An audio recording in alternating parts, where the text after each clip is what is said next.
परमेश्वर के नाम की महिमा हो। और एक समय प्रभु हमें दिया है इस प्रकार एक साथ इकट्ठा होकर प्रभु के वचन से एक साथ मनन करने के लिए, इसलिए प्रभु को हम धन्यवाद देता है। और हम लोग पिछले दिनों में इफिसियों के पत्री से हम लोग मनन कर रहे हैं और हम लोग आज अभी उसका आखिरी भाग में हम लोग आज पहुंचे हैं। हम लोग जो जैसे हम लोग देख रहे थे, पहला 3 अध्याय मसीह में हमारा आशीषों के बारे में हम लोग देखा और उसके बाद में 4 से 6 अध्याय तक मसीह में हमारा जिम्मेवारियों के बारे में हम लोग देख सकता है। और खास करके मसीही चाल चलन किस प्रकार होना चाहिए उसमें हम लोग काफी विषय हम लोग देख रहे थे। हम लोग पहले देखा हम लोग एकता में चलना है और उसके बाद में हम लोग देखा पवित्रता में चलना है, उसके बाद प्रेम में चलना है और उसके बाद में ज्योति में चलना है और उसके बाद में हम लोग देखा बुद्धिमानी से चलना है और उसके बाद मेल मिलाप से चलना है। और अभी जो उसका आखिरी विषय में हम लोग आके पहुंचा है वो है 6 अध्याय 10 से 20 पद तक और उधर का विषय है वॉक इन विक्ट्री, जय में विजय में चलना है। वॉक इन विक्ट्री वो विषय हम लोग उधर देख सकते हैं। हम लोग पहले वो भाग पढ़ेंगे, 6 अध्याय 10 से लेकर 20 तक हम लोग पढ़ेंगे। इसलिए प्रभु में और उसकी शक्ति के प्रभाव में बलवंत बनो, परमेश्वर के सारे हथियार बांध लो कि तुम शैतान की युक्तियों के सामने खड़े रह सको, क्योंकि हमारा ये मल्ल युद्ध लहू और मांस से नहीं परंतु प्रधानों से और अधिकारियों से और इस संसार के अंधकार के हकीमों से और उस दुष्टता की आत्मिक सेनाओं से है जो आकाश में है। इसलिए परमेश्वर के सारे हथियार बांध लो कि तुम बुरे दिन में सामना कर सको और सब कुछ पूरा करके स्थिर रह सको। इसलिए सत्य से अपनी कमर कसकर और नर्मदा की जिलम पहनकर और पाँवों में मेल के सुसमाचार की तैयारी के जूते पहनकर और इन सबके साथ विश्वास की ढाल लेकर स्थिर रहो, जिससे तुम उस दुष्ट के सब जलते हुए तीरों को बुझा सको और उद्धार का टोप और आत्मा की तलवार जो परमेश्वर का वचन है ले लो।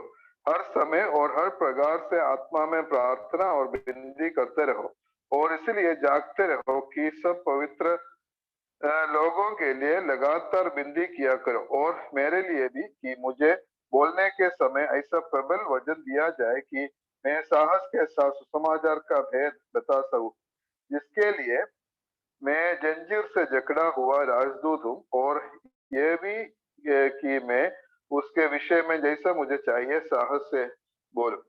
जैसा मैंने बोला ये इधर का जो विषय है हम विजय में चलना है, वॉक इन विक्ट्री, वो विषय हम लोग इधर देख सकते हैं।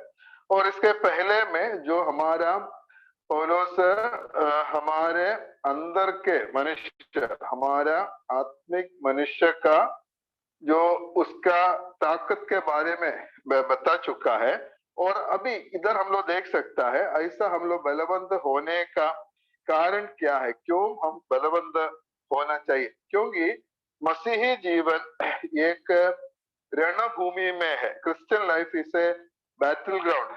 हम एक युद्ध की मैदान में, युद्ध के क्षेत्र में है, एक रणभूमि में हम लोग खड़े हैं। एक प्लेग्राउंड नहीं है, खेल के मैदान नहीं है। मसीही जीवन एक एक रणभूमि है, एक युद्ध के भूमि है और हम ऐसे एक दुश्मन का सामना करता है जो हमसे बहुत शक्तिशाली है और इसलिए हम अपना अपना ताकत से हम इस दुश्मन से हम लोग लड़ नहीं सकता है और इसलिए हमें शक्ति चाहिए और उसका हथियार चाहिए, पूरा तैयारी चाहिए। उसके साथ हम लोग इस आत्मिक लड़ाई में हम लोग आगे बढ़ना है और हमारा दुश्मन का सामना हम लोग करना बहुत जरूरी है और इसलिए हम लोग बलवंत होना बहुत जरूरी। इसलिए 10 पद में हम लोग उधर देख सकता है, इसलिए प्रभु में और उसकी शक्ति के प्रभाव में बलवंत रहो। जैसा मैंने बोला हम अपना शक्ति से इस दुश्मन से लड़ नहीं सकता है, वो हमसे बहुत शक्तिशाली है और इसलिए हमें शक्ति चाहिए और इधर है वो शक्ति हमें मिलता है। वो शक्ति हमें मिल सकता है, और वो शक्ति है प्रभु की शक्ति, प्रभु में और उसकी शक्ति के प्रभाव में हम लोग बलवंत रहना है। और शमूएल का पहला किताब उसका 30 अध्याय उसका 6 पद में हम ऐसे पढ़ता है, पहला शमूएल 30 का 6 पद। और दाऊद बड़े संकट में पड़ा, क्योंकि लोग अपने बेटे बेटियों के कारण बहुत शोकित होकर उस पर पथरा करने की चर्चा कर रहे थे। और उसके बाद हम ऐसे पढ़ता है, परंतु दाऊद ने अपने परमेश्वर यहोवा को स्मरण करके किया बांधा। हमें जो हमें शक्ति हम लोग ले सकता है, प्रभु से हम शक्ति हम लोग हमेशा अनुभव कर सकते हैं। और इस पत्रिका पहले पदों में, पहले अध्यायों में इस शक्ति के बारे में हम लोग देख सकता है। मैं उसका एक अध्याय 19 और 20 पद में हम लोग पढ़ता है कि उसकी सामर्थ हमें जो विश्वास करते हैं कितनी महान है, और उसकी शक्ति के प्रभाव के उस कार्य के अनुसार जो अपने मसीह में किया, कि उसको मरे हुए में से जिलाकर स्वर्गीय स्थानों में अपनी दाहिने ओर बैठा है। प्रभु यीशु मसीह को जो मृत्यु से जिलाकर और उठाकर स्वर्गीय स्थानों में परमेश्वर का दाहिने हाथ जो बिठाया हुआ जो शक्ति आज हमारे लिए उपलब्ध है, वो शक्ति हम लोग इस्तेमाल कर सकता है। और हमें हम 2 अध्याय 1 पद में हम लोगों को पढ़ा कि हम जो अपराधों और पापों के कारण मरे हुए थे हमें जिलाया है, और ऐसा परमेश्वर हमें जिलाया और ये शक्ति हमें दिया। 3 अध्याय 16 से लेकर 21 पद तक हम लोग पढ़ने से हमारा अंदर कितनी मनुष्यत्व शक्ति पाना है और वो बलवंत होना है, वो विषय हम लोग पहले देख रहे थे। वो शक्ति हमें कहाँ से मिलेगा? हमें प्रभु से हमें वो शक्ति मिल सकता है। इसलिए ये लड़ाई बहुत बड़ा एक लड़ाई है। हम अकेला ये लड़ाई नहीं लड़ सकता है, अपना शक्ति से नहीं कर सकता है, क्योंकि हमारा दुश्मन बहुत शक्तिशाली है। और इसलिए हमें शक्ति जो प्रभु के शक्ति में और उसकी शक्ति की प्रभाव में बलवंत बनना बहुत जरूरी है। 11 पद में ऐसे पढ़ता है, परमेश्वर के सारे हथियार बांध लो कि तुम शैतान की युक्तियों के सामने खड़े सहस हो। इधर हम लोग देख सकता है हमारा दुश्मन कौन है। तो हमारा दुश्मन है शैतान, हमारा दुश्मन है।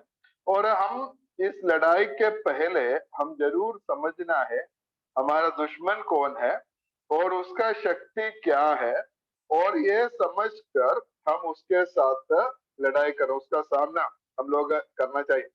और इधर हम लोग देख सकता है कि हम कैसे इसके साथ हम लोग लड़ सकते हैं। पहले बात है प्रभु की शक्ति के प्रभाव में बलवंत बनना, प्रभु की शक्ति हम लोग लेना। और दूसरा है परमेश्वर के सारे हथियार बांधना। और ये शक्ति के साथ में शैतान के सामना करने के लिए जो भी हथियार हमें चाहिए, जो भी वेपन्स चाहिए, वो सब हमें जो दिए हुए हैं वो सब हमारे लिए उपलब्ध है। उसको पूरा रीति से पहनकर हम इस युद्ध में हम लोग आगे बढ़ना है। और हम लोग देख सकता है कि हम विश्वासियों का 3 दुश्मन है। हम लोग बाइबल पढ़ने से नया नियम में हम लोग देख सकता है 3 दुश्मन है हमारा विश्वासियों का, 3 फोल्ड एनिमीज। और वो 3 दुश्मन कौन कौन है? पहला शैतान हमारा दुश्मन है, दूसरा है संसार हमारा दुश्मन है, और तीसरा है ये हमारा शरीर हमारा दुश्मन है। ऐसा 3 प्रकार के दुश्मन एक विश्वासी का है। और ये तीनों के साथ हमारा जो लड़ाई का तरीका अलग अलग है, एक जैसा नहीं है। और शैतान का सामना हम लोग कैसे करना है? अगर शैतान को हम लोग जीतना है तो उसका सामना करना ही पड़ेगा। और ये बात हम लोग इधर देख सकते हैं। और पत्रस का पहला पत्री 5 अध्याय उसका 8 और 9 पद में हम लोग वो बात को हम लोग देख सकते हैं। पहला पत्रस 5 का 8 और 9, सचेत हो और जागते रहो, क्योंकि तुम्हारा विरोधी शैतान गर्जने वाला सिंह के समान इस खोज में रहता है कि किसको भाग खाए। विश्वास में दृढ़ होकर और ये जानकर उसका सामना करो कि तुम्हारा भाई जो संसार में है ऐसे ही दुख सही रहे हैं। इधर शैतान का सामना करने के लिए इधर बताया हुआ है। शैतान से हम लोग भागना नहीं है और शैतान का सामना करना, उसके विरोध में हम लोग युद्ध करना है, उसका सामना करना जरूरी है। और इसलिए पहला हमारा जो दुश्मन है वो शैतान है, उसका सामना करना है। लेकिन संसार से हम लोग कैसे हम लोग जीत सकता है? संसार से जीतने का जो तरीका है, संसार से हम लोग भागना है, हम लोग संसार से भागना है। और ये बात हम लोग देख सकता है, बहुत सारा पद में हम लोग देख सकता है। वह पहला यूहन्ना 2 अध्याय उसका 15 से लेकर हम लोग पढ़ते हैं। 15 से लेकर, तुम ना तो संसार से और ना संसार में की वस्तुओं से प्रेम रखो। यदि कोई संसार से प्रेम रखते हो तो उसमें पिता का प्रेम नहीं है, क्योंकि जो कुछ संसार में है अर्थात शरीर की अभिलाषा और अंगों की अभिलाषा और जीविका का घमंड, वो पिता की ओर से नहीं परंतु संसार ही की ओर से है। संसार और उसकी अभिलाषा दोनों मिटते जाते हैं, पर जो परमेश्वर की इच्छा पर चलते हैं वो सर्वदा बने रहता है। और उसके साथ में तीमुथियुस का पहला पत्री उसका 6 अध्याय उसका 11 पद, पहला तीमुथी 6 अध्याय उसका 11 पद में ऐसा पढ़ते हैं, पर है परमेश्वर के जन, तू इन बातों से भाग और धर्म, भक्ति, विश्वास, प्रेम, धीरज और नम्रता का पीछा कर। और इसका पहले पदों को पढ़ने से हम लोग देख सकते हैं, रुपए का लोभ वो संसार में है, और संसार जो हमें जो प्रलोभन देते हैं, इसी प्रकार का अलग अलग प्रलोभन जो संसार में है। और इधर हम लोग देख सकते हैं, हम इस बातों से भागना है। संसार की जो प्रलोभन जब आता है उधर हम लोग रहकर उसका सामना करने से हम लोग हार जाएंगे, इसलिए उधर से हम लोग भागना बहुत जरूरी है। और उसके साथ में तीमुथियुस का दूसरा पत्री 2 अध्याय उसका 22 पद में हम लोग क्या पढ़ता है? 2 का 22, जवानी की अभिलाषाओं से भाग और जो शुद्ध मन से प्रभु का नाम लेते हैं उसके साथ धर्म और विश्वास और प्रेम और मेल मिलाप का पीछा करना। जवानी की अभिलाषाओं से भागना बोलकर हम लोग देख सकते हैं। इसलिए संसार में हम लोग रहते हैं, लेकिन संसार का रंग बिरंगे बातें और इसका पाप, इसका लालसा, ये हमें हमारा जब पास आते हैं तब हम लोग क्या करना है? उधर रहकर उसके साथ हम लोग लड़ाई नहीं कर सकते, उससे हम लोग भागना है। ऐसे हम संसार से हम लोग जीत सकते हैं। और एक विश्वासी का जो तीसरा दुश्मन कौन है? और वो दूसरा और कोई नहीं है, अपना शरीर है। हमारा शरीर हमारा दुश्मन होता है। और शरीर का जो, शरीर से हम लोग जीतना है तो हम लोग क्या करना है? अपना शरीर का इनकार करना, डिनाई द फ्लेश, शरीर का इनकार करना, उसका इच्छाओं को पूरा नहीं करना है। और शरीर, एक विश्वासी में 2 स्वभाव है। इस जन्म के द्वारा उसको मिला हुआ एक शारीरिक स्वभाव है, और आत्मिक जन्म के द्वारा उसको मिला हुआ एक आत्मिक स्वभाव है। और वो ये दोनों स्वभाव आपस में हमेशा लड़ते हैं। और जो शरीर बोलता है उसका विरुद्ध में आत्मा बोलता है, और आत्मा जो कहता है उसका विरोध में हमेशा शरीर है। और शरीर, आत्मा बोलेगा तुम थोड़ा बाइबल पढ़ो, थोड़ा प्रार्थना करो, सेवकाई में जाना है। आत्मा बोलेगा, शरीर बोलेगा अभी नहीं करेंगे, बाद में करेंगे। ऐसा करके आत्मा जो भी बात बोलता है उसका विरोध में शरीर है। और हम लोग इससे कैसे जीत सकता है? उसके से जीतने के लिए शरीर को नहीं सुनना है, उसका इच्छाओं को पूरा नहीं करना है, आत्मा को सुनना है। रोमियो का पत्री 6 अध्याय उसका 12 पद, रोमियो का पत्री 6 का 12 और 13 पद में पढ़ते हैं, इसलिए पाप तुम्हारे नश्वर शरीर में राज्य न करे कि तुम उसकी लालसाओं के अधीन रहो, और ना अपने अंगों को अधर्म के हथियार होने के लिए पाप को सौंपो।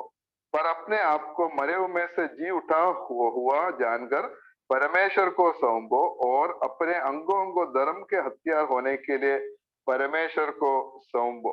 ये हमारा पाप हमारा नश्वर शरीर में राज्य होने के लिए नहीं देना है। हम लोग जो इनकार करना है उसका लालसाओं को कभी पूरा नहीं करना है। और रोमियो का पत्री 8 अध्याय उसका 13 पद में हम पढ़ते हैं, यदि तुम शरीर के अनुसार दिन काटोगे तो मरोगे, यदि आत्मा से देह की क्रियाओं को मारोगे तो जीवित रहोगे। इसलिए हम लोग शरीर से शरीर का प्रलोभन से जीतना है तो हम लोग क्या करना है, आत्मा का अनुसार चलना, शरीर का इच्छाओं को हम लोग पूरा नहीं करना। और इसलिए ये 3 प्रकार का शत्रु है, दुश्मन है एक विश्वासी का, शैतान, संसार और शरीर। और इधर जो एफिसियों का पत्री में इसमें जो जो उसमें फॉरमोस्ट सबसे पहले शत्रु के बारे में हम लोग देख सकता है वो है शैतान है। और शैतान से जीतना है तो हम उसका सामना करना ही है। और उसके लिए हमारे पास शक्ति नहीं है, लेकिन वो शक्ति हमें प्रभु देता है। और उसके लिए जो भी हथियार चाहिए, वेपन्स चाहिए, वो भी हमारे लिए उपलब्ध है। वो पहनकर और इसका इस्तेमाल कर कर हम जरूर शैतान को हम लोग जीत सकता है। और 12 पद हम लोग पढ़ते हैं, एफिसियों का पत्र 6 का 12 पद, क्योंकि हमारा ये मल्ल युद्ध लहू और मांस से नहीं परंतु प्रधानों से और अधिकारियों से और इस संसार के अंधकार के हकीमों से और उस दुष्टता की आत्मिक सेनाओं से जो आकाश में है। हमारा सही दुश्मन कौन है? और हमारा दुश्मन, हमारा मल्ल युद्ध लहू और मांस से नहीं है। कोई भी मनुष्य हमारा शत्रु नहीं, कोई भी मनुष्य हमारा दुश्मन नहीं है। जो इसलिए हम लोग समझना है, कोई भी इस दुनिया में जो भी व्यक्ति हमारे विरुद्ध में सोचता है, हमारे विरुद्ध में काम करता है, लेकिन वो हमारा दुश्मन नहीं है, शैतान उसके द्वारा काम करता है। हमारा सही दुश्मन कौन है, हमारा सही शत्रु कौन है? वो है प्रधानों, अधिकारियों, इस संसार के अंधकार के हकीमों और दुष्टता की आत्मिक सेनाओं से जो आकाश में, शैतान और उसकी सारी जो राज्य और उसका सेनाओं के विरुद्ध में हमारा लड़ाई होता है। और दुनिया का हर एक मनुष्य वो हमारे दुश्मन नहीं है। और और उसका हम लोग विरुद्ध में हम लोग लड़ाई नहीं करना है। और हमारा जो दुश्मन है शैतान और उसकी सारी सेना और आत्मिक सेना है, उसके साथ हम लड़ना है। और इसका 13 पद में पढ़ते हैं, इसीलिए परमेश्वर के सारे हथियार बांध लो कि तुम बुरे दिन में सामना कर सको और सब कुछ पूरा करके स्थिर रह सको। और हम लोग इधर देख सकते परमेश्वर के सारे हथियार बांधना कि तुम बुरे दिन में सामना कर सकता है। और हर एक जो प्रलोभन का दिन है वो एक विश्वासी के लिए एक बुरे दिन होता है।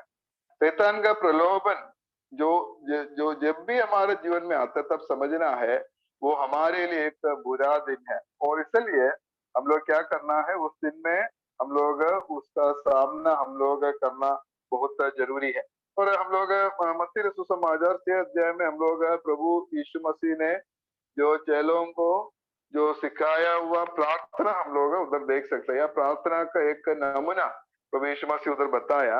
और उसमें एक एक प्रार्थना ऐसा था, उसका 6 अध्याय का 13 पद में हम लोग देख सकता है, और हमें परीक्षा में ना ले परंतु बुराई से बचाना है, हमें परीक्षा में नहीं लाना। और ये हमारा एक प्रार्थना है।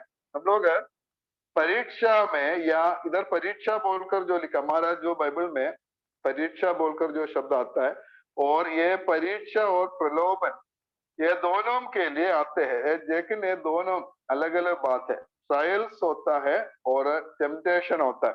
हम लोग सही रीति से हम लोग समझना जरूरी है। मत्ती रचित सुसमाचार अध्याय में हम लोग जो पढ़ा वो परीक्षा बोलकर लिखा है, सच में वो परीक्षा नहीं है, वो टेम्पटेशन है, प्रलोभन है, शैतान का टेम्पटेशन है।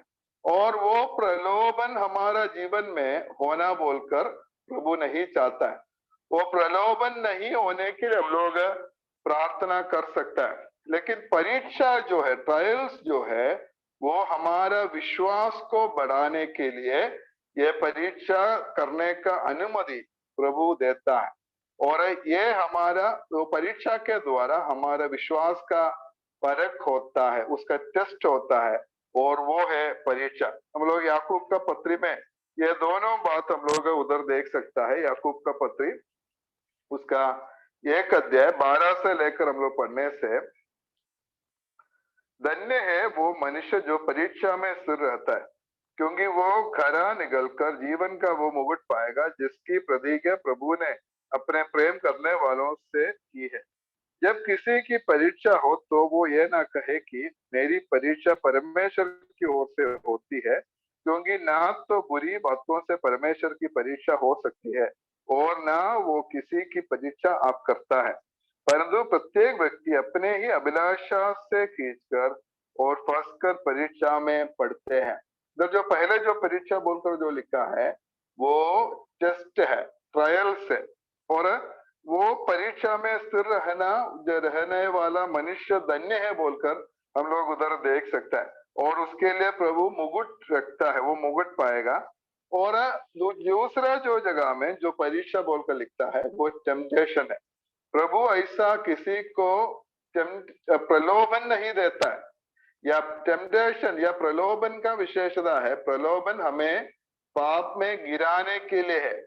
परीक्षा लेकिन क्यों देता है? परीक्षा हमें विश्वास में दृढ़ करने के लिए और हमें आगे बढ़ाने के लिए है। इसलिए परीक्षा जो है, ट्रायल्स जो है, हमारा जीवन में होना अनिवार्य है। वो होने से हमारा जो आत्मिक जीवन का बढ़ोतरी होता है। लेकिन प्रलोभन होना बोलकर प्रभु नहीं चाहता है, और हमारा भी प्रार्थना होना है कि हमें प्रलोभन में ना दे। और प्रलोभन हमारा जीवन में नहीं आना, वो हमारा जो प्रार्थना विषय होना चाहिए। और प्रलोभन हमारा जीवन में होने से हम उससे हम लोग जीतना है, वो बहुत जरूरी होता है। और इसलिए प्रलोभन का हर एक दिन एक विश्वासी के लिए एक बुरे दिन हो सकता है। इसलिए बुरे दिन में सामना करने के लिए परमेश्वर के सारा हथियार बांध लो और सब कुछ पूरा करके स्थिर रह सको। और उसका 14 पद में हम लोग पढ़ते हैं, 14 पद, इसलिए सत्य से अपना कमर कसकर और धार्मिकता की जिलम पहनकर। और इधर से हम लोग 14 पद से लेकर हम लोग देखने से एक रोमी सैनिक का एक विवरण हम लोग देख सकते हैं। और हम लोग को मालूम है एफिसियों का पत्री जो पौलुस बंदीगृह से जो लिखे हुए पत्री है, जो उसमें हम लोग देखते हैं प्रेरितों का काम 28 अध्याय उसका 16 पद में जो उधर हकीकत में जो पौलुस बंदीगृह में नहीं था, एक हाउस अरेस्ट में, एक भाड़ा का किराए के घर में उसको रखते थे। और उधर हम लोग देखता है उसका 28 का 16 पद हम लोग पढ़ते हैं, जब हम रोम में पहुंचे तो पौलुस को एक सैनिक के साथ जो उसके रखवाली करता था अकेले रहने की आज्ञा मिल गई है। और उधर रहकर पौलुस से पत्री लिखता है। और ये लिखने का समय में एक रोमन एक सैनिक जो है हमेशा पौलुस के साथ में खड़े थे, और पूरा हथियार पहने हुए एक सैनिक हमेशा पौलुस के साथ में थे।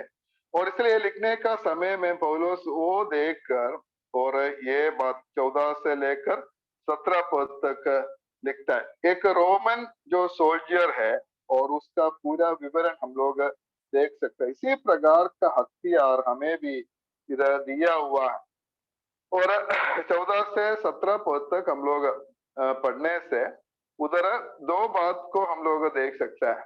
और पहला है हम लोग स्थिर रहो, स्टैंड, और दूसरा है टेक, ले लो।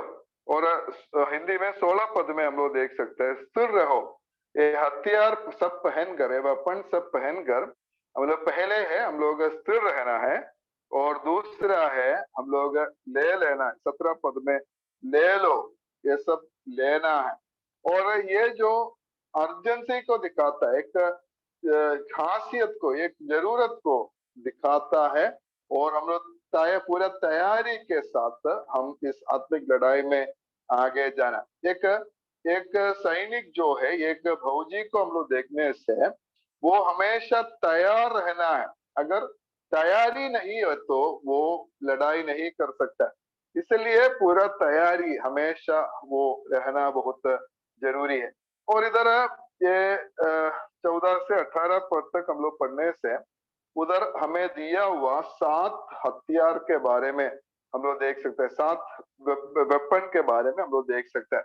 और पहला जो वेपन है वो बेल्ट है, बेल्ट, और वो क्या है, सच्चाई है। और दूसरा जो वेपन है ब्रेस्टप्लेट, या हम लोग उधर देखता है जिलम, और दूसरा है जिलम, और वो जिलम क्या है, वो धार्मिकता है। और तीसरा है जूता या शूज, वो क्या है, वो मेल की सुसमाचार की तैयारी। और चौथा जो हथियार है ढाल, और वो ढाल है वो विश्वास, फेथ।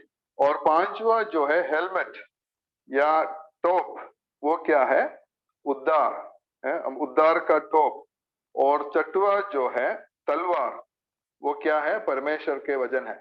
और ये रोमन सैनिक को जो एक हथियार जो इधर नहीं है, वो हमें एक एक्स्ट्रा हथियार दिया हुआ है, वो है प्रार्थना। वो इसी प्रकार 7 हथियार को हम लोग देख सकते हैं। और इसको हम लोग एक एक करके देखने से 14 पद में हम लोग देखता है कि सत्य से अपनी कमर कसकर, पहला जो हथियार है वो है बेल्ट। बेल्ट क्या है, वो सत्य है। ये सत्य जो है, ये बेल्ट जो है हर एक हथियार को बांधे रहता है। और इसको और ये जो बेल्ट क्या है एक विश्वासी के लिए, वो सच्चाई है। और सच्चाई क्या है, सच्चाई परमेश्वर के वचन है, परमेश्वर की वचन है सच्चाई। और बेल्ट क्या, ये सच्चाई का जो ये बेल्ट जो सत्य से अपना कमर बांधना है, इसका मतलब क्या है, ये परमेश्वर के वचन से आधारित एक जीवन एक विश्वासी का होना है। इस लड़ाई में आगे बढ़ना है तो हमें सच्चाई का जरूरत है। और पहले बात है परमेश्वर के वचन के पर, क्योंकि परमेश्वर के वचन सच्चा है, और एक सच्चा जीवन हम लोग जीना बहुत जरूरी है। 4 का 25 पद हम लोग पढ़ते हैं, 4 का 25 पद, इस कारण झूठ बोलना छोड़कर हर एक अपने पड़ोसी से सच बोलना है। और सच सच बोलना ये हमारे एक आदत होना है। हम लोग जितना भी नुकसान हम लोग सहना पड़े, सत्य ही बोलना है, सच्चाई बोलना है, वे हमारा आदत होना है। इसलिए पहला जो है, एक पहला जो हथियार है सच्चाई है, वो हमारा बेल्ट है। और दूसरा है जिलम। जिलम इधर हम लोग पढ़ता है धार्मिकता की जिलम पहनना है, ब्रेस्टप्लेट या जिलम, वो धार्मिकता होना है। और ये जिलम जो है, ये ब्रेस्टप्लेट जो है हम लोग देखने से उस समय का एक सैनिक का गले से लेकर उसका जांग तक, ये इसका उसका पाव का जांग तक, तई तक वो जिलम है। और ये उसका पूरा गले से उसका जांग तक जो प्रोटेक्ट करता है, उसका सुरक्षा देता है। और वो हमारा धार्मिकता है। हम धार्मिकता के लिए, धार्मिक बातों के लिए हम लोग रहना है। कोई भी अधार्मिक बात, कोई भी झूठे बात हमारा जीवन में नहीं होना है। हमेशा धार्मिकता के साइड में, जगह में हम लोग खड़ा होना जरूरी है। और तीसरा जो हथियार क्या है, वो जूता है, शूज, जूता। और 15 पद में हम लोग पढ़ता है, पाँव में मैल के सुसमाचार की तैयारी के जूते पहनना है। और मैल के सुसमाचार की जूता एक सैनिक के लिए, फौजी के लिए बहुत जरूरी होता है। और इसलिए ये जूता का बहुत इम्पोर्टेंस है। और वो क्या है, मैल की सुसमाचार की तैयारी है। हम हमेशा सुसमाचार को बोलने के लिए तैयार रहना है। पहला पत्रस 3:15 में हम लोग क्या पढ़ता है,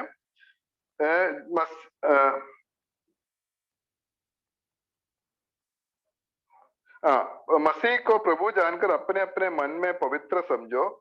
जो कोई तुमसे तुम्हारी आशा के विषय में कुछ पूछे, उसे उत्तर देने के लिए सर्वदा तैयार रहो, पर नर्मदा और भय के साथ। जब भी हमारा आशा के विषय में कोई भी पूछे, तब हम उसको जवाब देने के लिए हमेशा तैयार रहना है। सुसमाचार बोलने के लिए एक विश्वासी हमेशा जो तैयार रहना है। और ये सुसमाचार है, और क्या है उसके बारे में इधर लिखा है कि मेल के सुसमाचार की तैयारी, ये जो गॉस्पेल ऑफ पीस, मेल का सुसमाचार होता है। इस सुसमाचार के द्वारा परमेश्वर के साथ हमें मेल मिलता है। परमेश्वर के साथ हमें मेल कराने वाला जो सुसमाचार है, और इस सुसमाचार को हमेशा बताने के लिए हम लोग तैयार रहना, हमेशा तैयार रहना, वो बात हम लोग इधर देख सकते हैं। और चौथा जो हथियार क्या है, वो ढाल है, शील्ड, ढाल है। और वो शील्ड क्या, ढाल क्या है, वो है विश्वास, फेथ। और ये एक रोमन सैनिक का शील्ड या एक ढाल कैसे होते हैं, वो एक काठ का बना हुआ ढाल होते थे, और वो चमड़ा से पूरा ढका हुए थे। चमड़ा से कवर किए हुए जो वुडन, काठ का शील्ड होते थे, और वो रेक्टेंगुलर शेप में था। हम लोग ये पहला जो ये रोमन जो सोल्जर्स का ये चित्र सब देखने से वो रेक्टेंगुलर शेप में था, और वो 2.5 फुट चौड़ा और 4 फुट लंबे थे। इतना बड़े ढाल थे, 2.5 फुट चौड़ा थे और 4 फुट लंबे थे। और इतना बड़ा एक ढाल जो है, उसके साथ एक सैनिक को अपना पूरा शरीर को प्रोटेक्ट कर सकता है। ऐसा एक ढाल वो इस्तेमाल करते थे। और हमें भी ऐसे एक ढाल, इस हमारे दुश्मन के साथ, हमारे शत्रु के साथ लड़ने के लिए एक शील्ड या ढाल दिया हुआ है। वो क्या है, वो है विश्वास है। और ये विश्वास हमें हमारा जो लड़ाई में हमें सुरक्षा देता है। हमें जो विश्वास, वो विश्वास हमें सुरक्षा प्रदान करने वाला विषय है। और अगला जो हथियार है, जो पांचवा जो हथियार क्या है, वो टोप या हेलमेट है। और वो हेलमेट क्या है, हम लोग 17 पद में पढ़ता है, उद्धार का टोप, उद्धार का टोप। और वो हेलमेट है, उद्धार है। और ये जो तस्सलोनिकियों का पहला पत्री 5:8 हम लोग पढ़ेंगे, उधर ऐसे लिखा है, हम जो दिन के हैं विश्वास और प्रेम की जेलम पहनकर और उद्धार की आशा का टोप पहनकर सावधान रहे। और ये उद्धार जो हमें मिला है, वो हमारे लिए एक टोप है या एक हेलमेट का तौर पर है। और एक ये उद्धार की निश्चयता एक विश्वासी को होना बहुत जरूरी है। उद्धार पाया बोलकर वो निश्चयता हमेशा उसका होना है।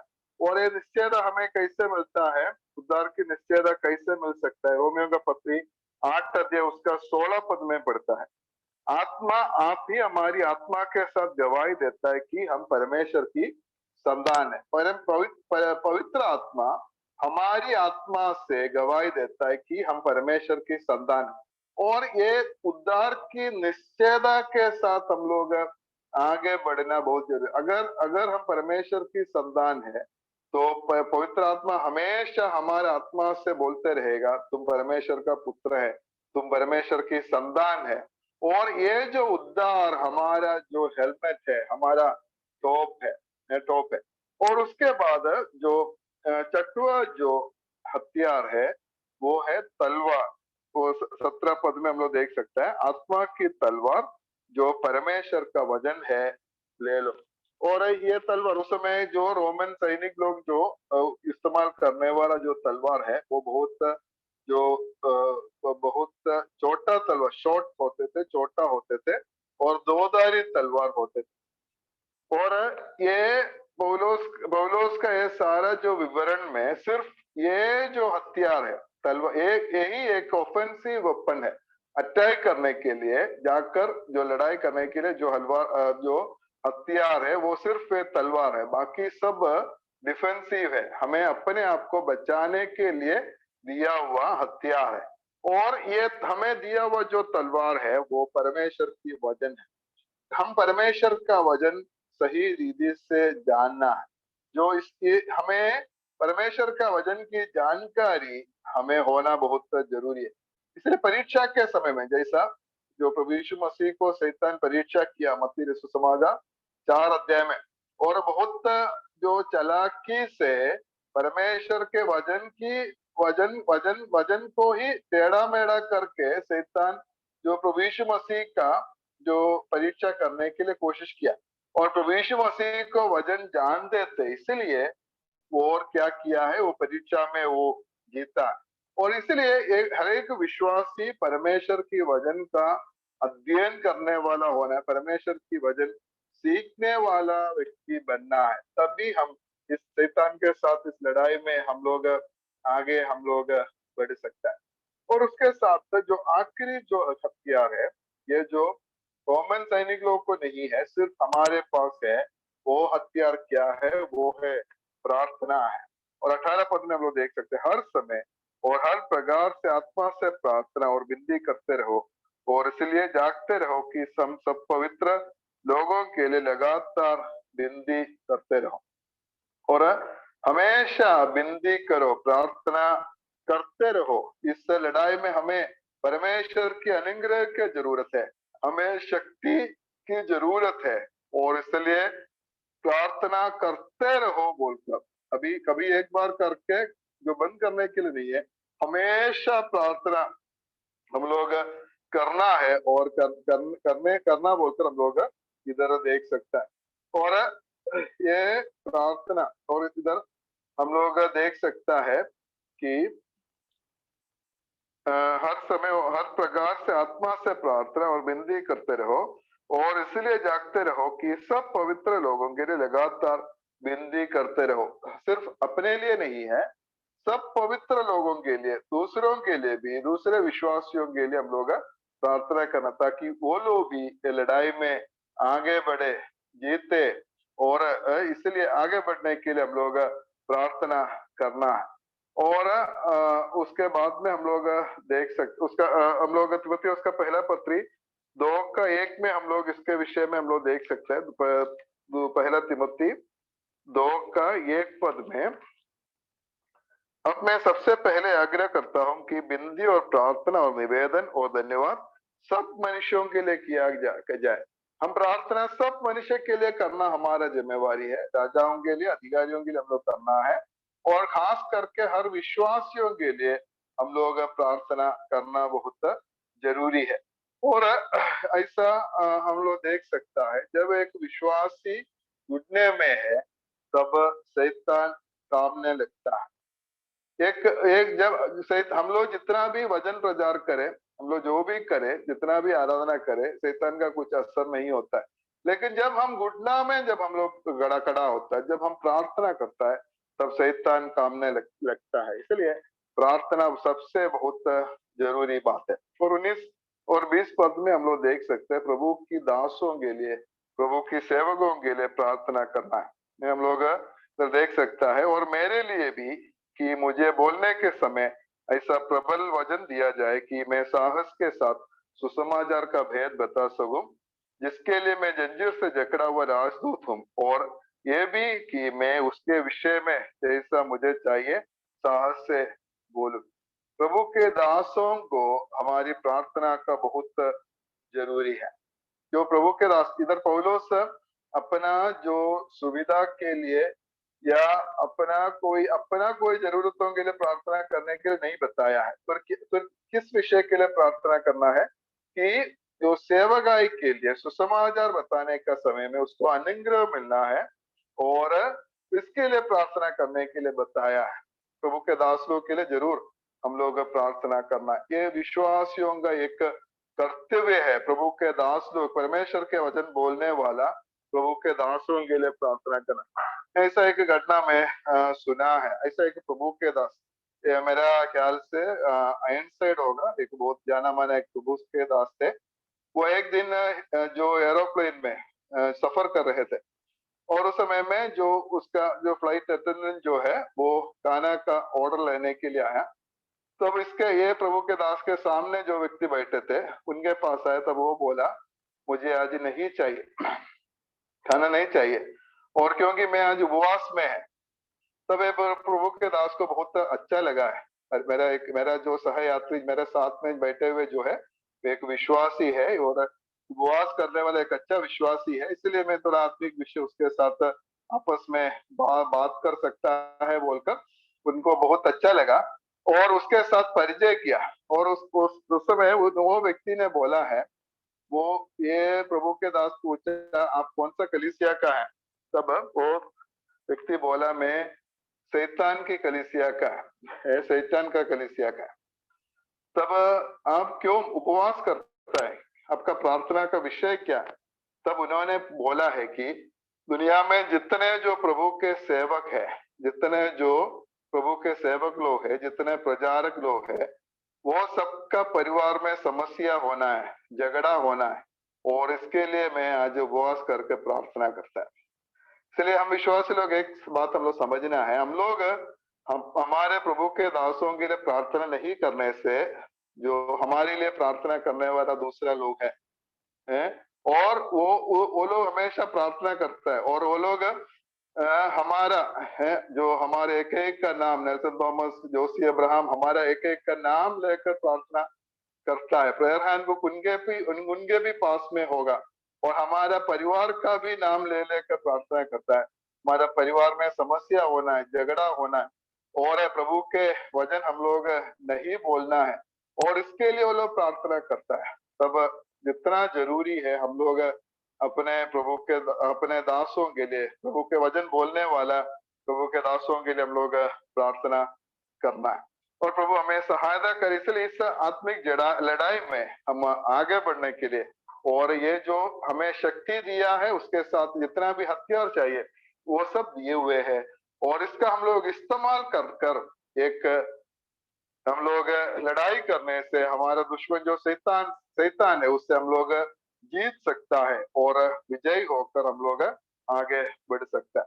और अभी उसके बाद 21 से लेकर 24 पद तक हम इस पत्री का कंक्लूजन में आके पहुंच जाए, इसलिए वो भी बोलकर आज हम इस अध्ययन का समाप्त करने के लिए चाहता है। और ये जो 21 से 24 ये अध्याय 21 से 24 पद है वो कंक्लूजन है, अंतिम अभिवादन है, कंक्लूड करता है। और 21 और 22 पद में हम लोग पढ़ते हैं, तुहिकुस जो प्रिय भाई और प्रभु में विश्वास योग्य सेवक है तुम्हें सब बातें बताएगा कि तुम भी मेरी दशा जानो कि मैं कैसे रहता हूँ, और मैंने तुम्हारे पास इसलिए भेजा कि तुम हमारी दशा को जानो और वो तुम्हारे मनों को शांति दे। और ये जो पत्री है तुकिकुस के हाथ में देखकर पौलुस उसको भेजा है, और ये तुकिकुस उसको लेकर एफेसोस में, और जैसे हम लोग पहले दिन में हम लोग देख रहे थे, एक एफिसियों का पत्री बोलकर इसका नाम है, लेकिन एक सर्कुलर लेटर था, आसिया में जितना कलीसिया है उसके लिए लिखे हुए जो पत्री है। और ये जो तुकिकुस जो है वो इस पत्री को लेकर एक कलीसिया में लेकर गया है। और ये तुकिकुस का जो ये भाई का जिम्मेवारी था क्या था, हम लोग कोलोसियों का पत्री 4 अध्याय उसका 7 और 8 पद में पढ़ते हैं उसके बारे में। कोलोसियों का पत्री 4 का 7 और 8। प्रिय भाई और विश्वास योग्य सेवक तुकिकुस, जो प्रभु में मेरे सहकर्मी है, मेरी सब बातें तुम्हें बता देगा। उससे मैंने इसलिए तुम्हारे पास भेजा है कि तुम्हें हमारी दशा मालूम हो जाए और वो तुम्हारे हृदयों में शांति दे।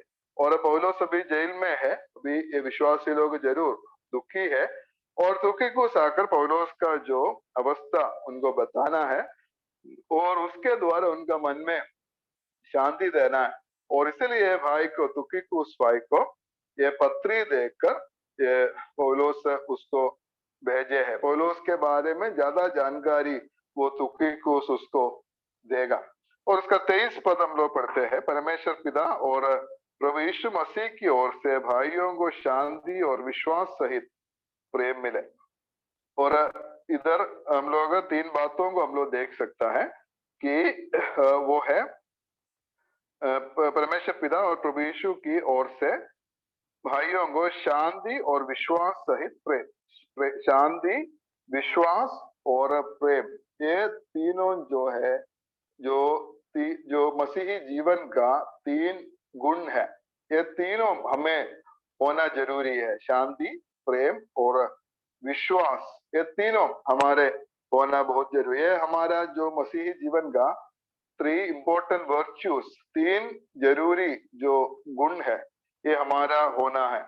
और ये सब जो कहाँ से मिलता है, ये तीनों जो बात हमें कहाँ से मिलता है?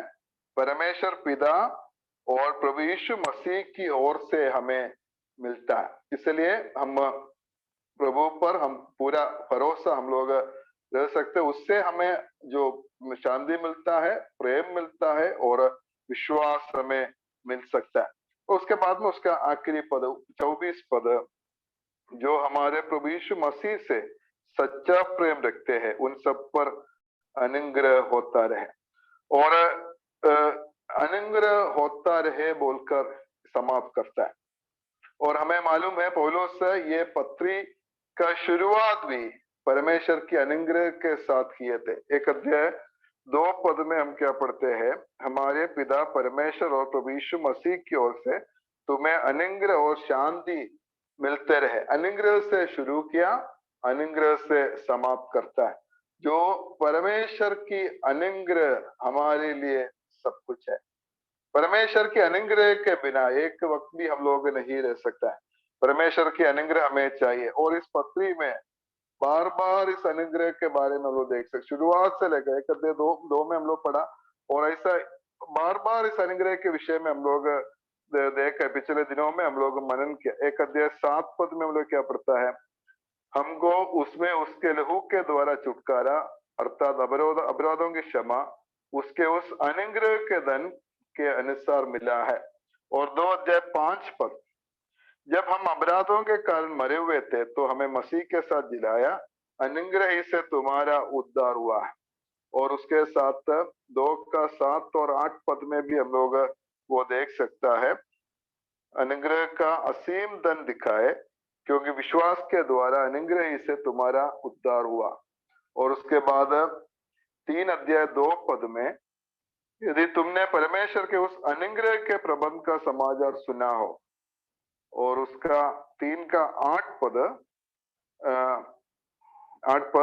मुझ पर जो सब पवित्र लोगों में से छोटे से भी छोटा हूँ, ये अनुग्रह हुआ कि मैं अन्य जातियों को मसीह के अगम्य धन का सुसमाचार सुनाऊं। और 4 का 7 पद, हम में से हरेक को मसीह के दान के परिमाण के अनुसार अनुग्रह मिला है। अनुग्रह जो पहले से अंतिम तक भाग तक वो अनुग्रह को हम लोग देख सकता है। और जो हमें जो अनुग्रह मिला है वो अनुग्रह हमें बार बार हमें चाहिए। परमेश्वर के अनुग्रह के बिना हम कभी भी हम लोग इस दुनिया में नहीं रह सकते। परमेश्वर के अनुग्रह की बहुत जरूरी है।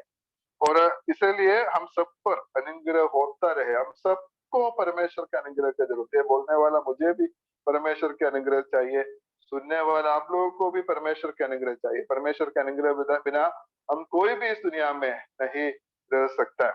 और हम लोग इधर पढ़ता है, जो हमारे प्रभु यीशु मसीह से सच्चा प्रेम रखता है उस पर उन सब पर अनुग्रह होते रहे। प्रभु यीशु मसीह पर सच्चा प्रेम रखता है। प्रभु यीशु मसीह को हम लोग क्या सच्चा रीति से प्रेम करते हैं क्या? हम सच्चा रीति से उससे हम लोग प्रेम करें। कुरिन्थियों का पहला पत्री 16 अध्याय, पहला कुरिन्थी 16 अध्याय उसका 22 पर, यदि कोई प्रभु से प्रेम ना रखे तो वो श्रापित है। प्रभु से हम लोग सच्चा दिल से हम उससे प्रेम रखें। और परमेश्वर ऐसा सच्चाई से उसका अनुग्रह हमारे ऊपर दिया, और हमारा जिम्मेवारी है हम भी उस सच्चाई से उसको प्रेम करें। परमेश्वर के अनुग्रह सच्चाई से हमें मिला, और हमारे में बहुत बड़ा जिम्मेवारी है हम उसको हम लोग सच्चाई से प्योरली सच्चाई से हम उसे प्रेम करें। उसके लिए प्रभु हमें सहायता करे। प्रभु हमें मदद किया। पिछले कुछ सप्ताहों से हम लोग एफिसियों का पत्री को हम लोग मनन करने के लिए प्रभु मदद किया। ज्यादा गहराई में मैं नहीं गया है, मैं इतना कोशिश किया कि एफिसियों का पत्री को हमें कुछ सिंपलीफाई करके देने के लिए मैं कोशिश किया है। मैं आशा करता है कि आप लोगों को ये जो अध्ययन है आशीष का कारण हुआ है। मुझे भी जरूर और एक बार एफिसियों का पत्री पढ़ने के लिए, मनन करने के लिए और नए बात को समझने के लिए प्रभु में मुझे भी सहायता किया, और जरूर मेरे जीवन में एक आशीष का कारण हुआ है। और आशा करते हैं आप लोगों का जीवन में भी इसी प्रकार ये अध्ययन एक आशीष का कारण हुआ है बोलकर जो आशा करता है प्रभु सभी को आशीष करे। और हम प्रभु में आशीषित लोग हैं। हमें जो आत्मिक, जो स्वर्गीय स्थानों में सब प्रकार की आत्मिक धन प्रभु दिए हुए हैं, उसका वो धन का सही इस्तेमाल कर कर एक जयवंत मसीही जीवन हम लोगों का जीना है। और परमेश्वर हमें इस दुनिया में रखा है तो हमारा चाल चलन किस प्रकार, हम आशीष पाए हुए लोग किस प्रकार चलना है। हम एकता में चलना है, पवित्रता में चलना है, उसके बाद प्रेम में चलना है, उसके बाद ज्योति में चलना है, और उसके बाद में बुद्धिमानी से चलना है, मेल मिलाप से चलना है। और आज हम लोग देखा जयवंत होकर एक जयवंत मसीही जीवन, शैतान से हम लोग लड़के हम लोग विजय पाकर एक जयवंत मसीही जीवन हम लोग जिएंगे। उसके लिए प्रभु हम सबको सहायता करे। परमेश्वर आप सभी को आशीष करे। परमेश्वर के नाम की महिमा हो।